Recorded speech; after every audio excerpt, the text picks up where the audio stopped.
আসসালামু আলাইকুম। Hello everyone. Major কিন্তু অনেকেকে স্পাম করে দিল। এক কথায় আমাদের দেখতে পারতেছি আমি ক্লাম রিওয়ার্ডে খেলা করার পর দেখতে পারবেন আপনারা এখানে। আমি ক্লাম রিওয়ার্ডে যখন ক্লিক করতেছি, এখানে তারা আমাদেরকে আনফরচুনেটলি এখানে দেখা যাচ্ছে। মানে আমরা নাকি তাদের যে এয়ারড্রপে ছিলাম সেটাতে এলিজিবল না। এখানে দেখতে পারতেছেন তারা আমাদেরকে টোকেনটা দেয় নাই। এই যে দেখতে পারতেছেন inspection to receive the tokens. অনেকেই কিন্তু এটা দেয়নি। সো কেন তারা আমাদেরকে টোকেন দিল না? এই ভিডিওতে আমি আপনাদেরকে বিস্তারিত জানাবো যে কেন তারা আমাদেরকে এভাবে ঠকালো। সো আমরা ওকে অপশনে ক্লিক করলেও কিন্তু দেখতে পারবেন এখানে কোনো অপশন আসতেছে না।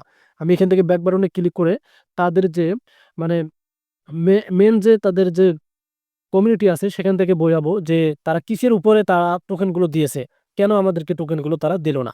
সো এখানে দেখতে পাচ্ছেন তারা কিন্তু তাদের যে ইয়ারড্রপটা সেটা বলে দিয়েছিল hello major ready for the airdrop. এখানে কিছু রিক্রুটমেন্ট তারা বলে দিয়েছে, আমি আপনাদেরকে দেখাচ্ছি। সো আমি সোজাসুজি ট্রান্সলেট অ্যাপে চলে আসলাম। সো এখানে দেখেন তারা কি বলে দিয়েছে, কেন আমাদেরকে তারা টোকেনগুলো দিল না। হ্যালো মেজর ইয়ারড্রপের জন্য প্রস্তুত। এটি গ্রহণ করার জন্য আপনাকে একটি প্রচেষ্টা করতে হয়েছিল। আমরা নিষ্ক্রিয় ব্যবহারকারীদের প্রতি আগ্রহী নই যারা শুধুমাত্র সংখ্যার জন্য কেউ আমন্ত্রিত হয়েছিল।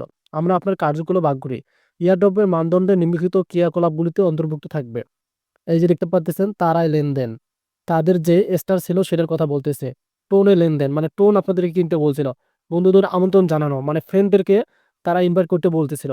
কাজ সম্পূর্ণ করা। এখানে দেখতে পারতেছেন অর্জন সংগ্রহ করা, গেমে অংশগ্রহণ করা বা একটি স্কোয়াড তৈরি করা। সক্রিয় এবং সৎ খেলোয়াড় প্রস্তুত হন। অন্যদের জন্য আমাদের সমবেদনা। মানে এই যে রিক্রুটমেন্ট গুলো দিয়েছিল, এই রিক্রুটমেন্ট কিন্তু আমরা অনেকেই কমপ্লিট করেছি, অনেকেই কমপ্লিট করেনি।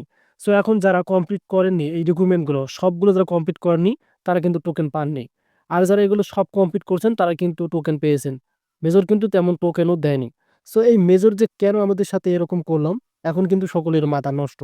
সো এই যে দেখতে পাচ্ছেন এত দিন থেকে আপনারা মেজরে কাজ করলেন, এখন তারা হঠাৎ করে কি করে দিল আমাদেরকে, মানে অনেকের অ্যাকাউন্ট ব্যান করে দিয়েছে। অনেকের অ্যাকাউন্টে কি মানে টোকেনই দেয়নি। সে এখন যারা টোকেন পাননি তারা একটা আশায় থাকবেন, সেটা হচ্ছে এখানে দেখতে পারবেন এনএফটি। এই এনএফটিটা যখন দিবে তারা, এটা থেকে আপনারা পেমেন্ট পেতে পারেন। তবে কিন্তু এয়ারড্রপে দেখতে পারতেছেন অনেকেরই কিন্তু এই সমস্যাটা দেখা গেছে। সো আমি যে আপনাদেরকে রিকমেন্ড গুলো দেখালাম এই কারণে কিন্তু আপনাদেরকে তারা টোকেন গুলো দেয়নি। সো এটা টোকেন ব্যাক করা কোনো পসিবল না। এক কথা আপনি যদি এনএফটি গুলো পেয়ে থাকেন, মানে এনএফটি যদি আপনাদেরকে দেয় তাহলে আপনি এখান থেকে পেমেন্ট পাবেন। ধন্যবাদ।